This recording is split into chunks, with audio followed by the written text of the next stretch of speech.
తీడులో నవాన చినుకు పిచ్చి మొలక వేసింది, పాడలేని గొంతులోన పాట ఏదో పలికింది.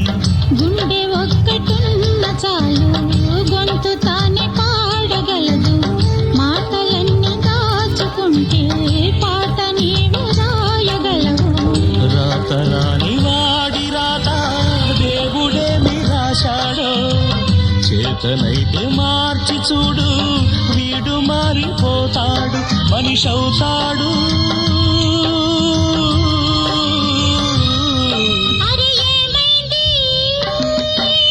మనసు కొరకలు ఎక్కడికి